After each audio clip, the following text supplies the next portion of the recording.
کوئی وائرسز بنی، اس کی رگیں پھولی ہیں، تو ان کو یہ خطرہ ساری عمر رہتا ہے کہ اس کو خون کی الٹیاں آئیں گی اور یہ رگ پٹ سکتی ہیں۔ اس لیے پھر ہم ان کو دوائیں بھی دیتے ہیں، انڈوسکوپی بھی کرتے ہیں، اور انڈوسکوپی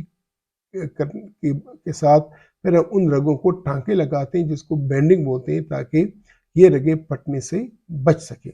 تو پہلی پیچیدگی ہو گئی ہیپیٹک انسیفلوپیتھی، یا ذہنی طور پہ وہ میموری کا خراب ہو جانا، یا مدہوشی، فل بے ہوشی، نیم مدہوشی کا جانا۔ دوسری پیچیدگی خون کی الٹیاں آنا، اور وجہ خوراک کی نالی میں اور معدے میں رگوں کا پھول جانا ہے۔ تیسری جو اہم پیچیدگی ہے وہ ہے پیٹ میں پانی کا جمع ہو جانا۔ سیروسس کے مریضوں کے پیٹ میں پانی جمع ہوتا ہے، اور یہ بڑی کامن بیماری ہے۔ عموماً مریض سمجھتا ہے کہ مجھے گیس ہے، اور ہمارے پاس مریض آ جاتے ہیں کہ جی ہمیں تو گیس تھا، لیکن جب ہم دیکھ لیتے ہیں تو اس کے پیٹ میں پانی جمع ہو چکا ہوتا ہے، اس کو پتہ نہیں ہوتا کہ مجھے سیروسس ہے یا سیروسس رہا ہے۔ تو پیٹ میں پانی کا جمع ہو جانا، پھر اس کی پیچیدگیاں، گردے فیل ہو جاتے ہیں، باقی مسئلے ہوتے ہیں، تو یہ ایک تیسری پیچیدگی ہے۔ چوتھی پیچیدگی جو ہوتی ہے وہ بہت ہی خطرناک ہے، اور وہ ہے جگر میں رسولی کا بن جانا، یا جگر کا کینسر بن جانا۔ پاکستان میں جگر کا کینسر بہت تیزی سے بڑھ رہا ہے۔ بہت روزانہ ہمیں 3 4 5 مریض مجھے میرے پریکٹس میں آتے ہیں جن کو جگر کا کینسر جس کی ہم تشخیص کرتے ہیں۔ تو ایک کافی خطرناک حد پہ یہ بڑھ رہا ہے۔ وجہ یہ ہے کہ ہیپیٹائٹس بی، ہیپیٹائٹس سی اور اب فیٹی لیور، ان کی وجہ سے لیور کینسر بنتا ہے۔ اور المیہ یہ ہے کہ جب بھی مریض ہمارے پاس آتے ہیں تو اس وقت یہ قابل علاج حالت میں نہیں رہتا، اس کی سٹیج کافی ایڈوانس ہو چکی ہوتی ہے۔ تو یہ 4 بڑی پیچیدگیاں ہیں۔ اس کے علاوہ گردوں کا فیل ہو جانا، پیٹ میں بڑی رگوں میں خون کا جم جانا جس کو پورٹل وین تھرامبوسس بولتے ہیں، جنرل صحت خراب ہونا جس کو مال نیوٹریشن بولتے ہیں، مختلف انفیکشنز ہو جانا، اور کبھی کبھار ایسا ہوتا ہے کہ کوئی اگر کوئی بھی انفیکشن ہو گیا یا کوئی ایکیوٹ ہیپیٹائٹس ہو گیا تو اس کی وجہ سے جگر اچانک طور پہ بیٹھ جاتا ہے، سیروٹکس کا لیور بیٹھ جاتا ہے، اور اس کو ایکیوٹ کرونک لیور فیلئر ہوتے ہیں۔ تو یہ تو ہو گئی وہ پیچیدگیاں یا وہ وجوہات کی جس کی وجہ سے ہمیں گھبرانا، ہمیں خوف رہتا ہے کہ ہمارے سیروسس کے مریض کو یہ پیچیدگیاں نہ ہو، اور سیروسس کے مریض کو یہ پیچیدگیوں سے آگاہ رہنا چاہیے۔ اب سیروسس کے مریض اگر کسی کو تشخیص ہوئی ہے، آپ کو یا آپ کے رشتہ داروں میں سے یا آپ کے عزیز دوستوں میں سے خدا نخواستہ، تو اس سے یہ گھبرانے کی ضرورت نہیں ہے، اس کا علاج ہے۔ علاج تو وہی ہے کہ اس کے 2 سٹیجز ہوتے ہیں۔ پہلے سٹیج میں جگر میں سکڑاؤ ہوتا ہے، رگیں بھی پھولی ہوتی ہیں، لیکن کوئی پیچیدگی نہیں بنی ہوتی ہے۔ پیچیدگی کون سی؟ یعنی ہیپیٹک انسیفلوپیتھی کبھی نہیں ہوئی ہے، یا خون کی الٹی نہیں آئی ہے، یا پیٹ میں پانی نہیں ہوا ہے، یا لیور کینسر نہیں ہوا ہے، تو یعنی پیچیدگیاں نہیں ہے لیکن سیروسس ہے۔ اس کو کمپنسیٹڈ لیور سیروسس بولتے ہیں کہ لیور سیروسس تو ہے لیکن باڈی نے اپنے آپ کو کنٹرول کیا ہوا ہے۔ ایسی حالت میں پھر ہم لیور ٹونکس دیتے ہیں اور کوشش کرتے ہیں کہ مریض کو ان پیچیدگیوں سے بچائیں۔ ایسے طریقے ہیں کہ جن کی وجہ سے دوائیاں بھی ہیں، طریقے بھی ہیں کہ جن کی وجہ سے ہم ہیپیٹک انسیفلوپیتھی کو بچا سکتے ہیں، بلیڈنگ کو بچا سکتے ہیں، ایسائٹس یا پیٹ میں پانی کو بچا سکتے ہیں۔ یہ ایسی دوائیاں طریقے ہیں، اور ڈاکٹر پھر بہتر سمجھتا ہے کہ اس وقت کس وقت آپ کو کون سی دوائی یا کون سا طریقہ علاج چاہیے۔ لیکن جب بھی کوئی پیچیدگی بنی، چاہے وہ اس کو انسیفلوپیتھی ہو گئی، یا پیٹ میں پانی آ گیا، یا خون کی الٹیاں آ گئیں، یا اس کی جگر میں کینسر بن گیا، تو اس کو بولتے ہیں ڈی کمپنسیٹڈ، کہ اب وہ کمپنسیشن سے نکل کے ڈی کمپنسیشن ہو گئی۔ تو جب بھی ڈی کمپنسیشن ہوتی ہے، چاہے وہ انسیفلوپیتھی یا ذہنی غنودی آئی، پیٹ میں پانی آیا، یا جگر میں کینسر ہوا، یا خون کی الٹی آئی، جب بھی پہلی کمپلیکیشن ہو تو ایڈیلی ایسے مریضوں کو لیور ٹرانسپلانٹ کرنا چاہیے، ان کے جگر کی پیوندکاری کرنی چاہیے، ان کی جگر تبدیل کرنا چاہیے، تاکہ کیونکہ اب یہ سٹیج ہو گیا ہے کہ جب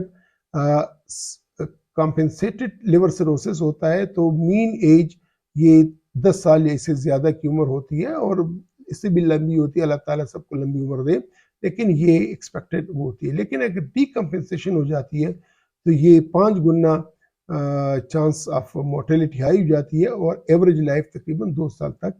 رہ جاتی ہے۔ ہاں، اگر اس کا علاج ہوتا رہے تو پھر لازم بات ہے کہ پھر یہ سروائیول اچھی ہو جاتی ہے اور موربیڈیٹی یا موت کے چانسز ذرا کم ہو جاتے ہیں۔ تو جس مریض کو سب سے پہلے وہ آتا ہے، فرسٹ کمپلیکیشن ہوتی ہے، تو اس وقت لیور ٹرانسپلانٹ ہو جانا چاہیے۔ لیکن اگر لیور ٹرانسپلانٹ نہیں ہوا، جو بھی وجہ ہے، چاہے وہ افورڈیبلٹی ہے یا ڈونر نہیں ہے، یہ جو بھی ہے، پاکستان میں لائیو ڈونر لیور ٹرانسپلانٹ ہوتی ہے، ایک رشتہ دار ہی اپنے رشتہ دار کو جگر دیتا ہے۔ باہر کی دنیا میں کیڈاویرک لیور ٹرانسپلانٹ ہوتی ہے، یعنی جن کی موت ہوتی ہے وہاں سے انہوں نے اجازت دی ہوتی ہے تو ان کا لیور نکال کے دوسرے کو لگا دیا جاتا ہے۔ پاکستان میں گرچہ قانون تو ہے لیکن یہ عمل اس کو یہ انفیشن نہیں ہے، یہاں پہ لائیو ڈونر ٹرانسپلانٹ ہی ہو رہا ہے، اس طرح گردوں کی پیوندکاری ہوتی ہے۔ تو اگر کسی وجہ سے ٹرانسپلانٹ نہیں ہو پاتا تو پھر ایسے مریض ریگولر ٹریٹمنٹ پہ ہم ان کو ڈال دیتے ہیں۔ جس طرح کہ بلڈ پریشر کا مریض یا شوگر کا مریض ریگولر ٹریٹمنٹ پہ ہوتا ہے، تو ایسے مریض بھی ریگولر ٹریٹمنٹ پہ ہوتے ہیں۔ اور ہمارے جو ٹریٹمنٹ یا علاج اس کے دو بڑے مقاصد ہوتے ہیں۔ نمبر ایک کہ اگر کوئی پیچیدگی بنی ہے، چاہے وہ ذہنی غنودگی آئے، انسیفلاپیتھی ہوئی، یا خون کی الٹیاں آئیں، یا پیٹ میں پانی ہوا ہے، تو ان پیچیدگیوں کا علاج کیا جائے تاکہ یہ پیچیدگیاں کنٹرول ہو جائیں اور یہ پیچیدگیاں دوبارہ نہ آنے پائیں۔ اس کو سیکنڈری پروفیلیکسس بولتے ہیں۔ اور ہم ایسا بھی کرتے ہیں کہ اگر کوئی پیچیدگی نہیں بنی ہے، اس کی انسیفلاپیتھی نہیں ہوئی ہے، یا اس کے خون کی الٹیاں نہیں آئی ہیں، پیٹ کا پانی نہیں آیا، باقی پیچیدگیاں آئی ہیں، تو ہم یہ ایسے دوائی دیتے ہیں، ایسے علاج کرتے ہیں کہ ان کو یہ پیچیدگیاں نہ بنیں۔ مثلا اگر کسی کے ہم نے انڈوسکوپی کی اور اس پہ پتہ چلا کہ اس میں خوراکی نالی میں یا معدے میں ان کی رگیں پھولی ہیں، ان کو وائرسز ہیں، تو ہم حفاظتی ٹھانکہ لگا دیتے ہیں تاکہ ان سے خون یہ پھٹے نہ، کیونکہ پھٹیں گی تو پھر یہ ایمرجنسی بن جائے گی۔ جہاں تک جگر کینسر کا تعلق ہے، اس کے بچاؤ کا طریقہ تو کوئی نہیں ہے۔ یہ طریقہ ہے کہ اگر جس وجہ سے سروسس ہوا ہے، ہیپیٹائٹس بی ہے، ہیپیٹائٹس سی ہے، یا پھر فیٹی لیور ہے، تو اس کو کنٹرول کریں تو اس کے چانسز کم ہو جاتے ہیں لیکن ختم نہیں ہوتے۔ تو تمام سیروسس کے مریضوں پہ لازمی ہوتا ہے کہ ان کا 3 سے 6 مہینے میں ایک الٹرا ساؤنڈ اور ایک خون کا ٹیسٹ الفا فیٹوپروٹین یہ ہم کرتے رہیں تاکہ پتہ چلے کہ خدا نخواستہ ان کی جگر میں کوئی رسولی تو نہیں بنی، کیونکہ جب بھی رسولی نظر آتی ہے، جب بھی کوئی گلٹی نظر آتی ہے، تو اگر یہ ارلی سٹیجز یا شروع کے سٹیجز میں ہو تو یہ مکمل طور پر کمپلیٹ طور پر یہ قابل علاج ہے اور اس کا مقام خاتمہ ہو جاتا ہے۔ لیکن اگر یہ لیٹ سٹیجز پہ یا ایڈوانس سٹیجز پہ اس کی تشخیص ہو جائے تو پھر اس کا علاج ممکن نہیں ہوتا۔ تو کیوں یہ لیٹ سٹیج پہ ظاہر ہو جاتا ہے، ارلی سٹیج پہ کیوں مس ہو جاتا ہے؟ اس کی وجہ یہ ہے کہ سیروسس کے مریض کا اگر ریگولرلی باقاعدگی سے ہر 3 سے 6 مہینے بعد جو آپ کو ڈاکٹر بتائے گا، اگر اس کا الٹرا ساؤنڈ اور یہ باقی ٹیسٹ اور معائنہ ہوتا رہے، تو اگر خدا نخواستہ اس میں گلٹی بنتی ہے تو ٹائم پہ پتہ چل جاتا ہے۔ لیکن اگر وہ باقاعدگی کے ساتھ اپنا فالو اپ نہ کرے، اس کے الٹرا ساؤنڈ نہ ہوئے ہوں، اس کے باقی ٹیسٹ جس میں الفا فیٹوپروٹین کا ٹیسٹ ہے وہ نہ ہوئے ہوں، اور ہوا تھا پھر 1 سال بعد ہوا، یا 2 سال تک نہیں ہوا، یا 1 سال یا 1.5 سال تک نہیں ہوا، تو ایسے میں چانس ہوتا ہے کہ اس کی کوئی گلٹی بنی ہو اور وہ گلٹی آہستہ آہستہ بڑھنی شروع ہو گئی ہو، اور جب ہم اس کا الٹرا ساؤنڈ کرتے ہیں یا جب اس کا الٹرا ساؤنڈ ہوتا ہے تو اس وقت وہ گلٹی کافی بڑی ہو چکی ہوتی ہے۔ تو لیور سیروسس کے مریضوں پہ یہ لازمی ہے کہ وہ باقاعدگی کے ساتھ اپنے ڈاکٹر سے رابطے میں رہیں تاکہ وہ ہر 3 سے 6 مہینے بعد ان کا الٹرا ساؤنڈ اور الفا فیٹوپروٹین کرتے رہیں، اور ڈیپینڈ کرتا ہے اس کی کیا سیوریٹی ہے، اس کی انڈوسکوپی ہوتی رہے تاکہ اگر کہیں پہ رگیں پٹی ہیں یا پٹنے کے نزدیک ہے تو ان پہ ٹانکہ لگا دیا جائے، اور اگر خدا نخواستہ اس کے جگر میں کوئی رسولی آئی ہے تو اس کی رسولی کا علاج کیا جائے۔ اب جو بہت امپورٹنٹ بات ہے، جو ہمارے مریض اس کے بڑے شوقین ہوتے ہیں، کہ سیروسس کے مریضوں پہ پرہیز کیا ہے۔ سیروسس کے مریضوں پہ کوئی پرہیز نہیں ہے، میں پھر بولتا ہوں کوئی پرہیز نہیں ہے، ہس قسم پرہیز نشتہ۔ ہاں اگر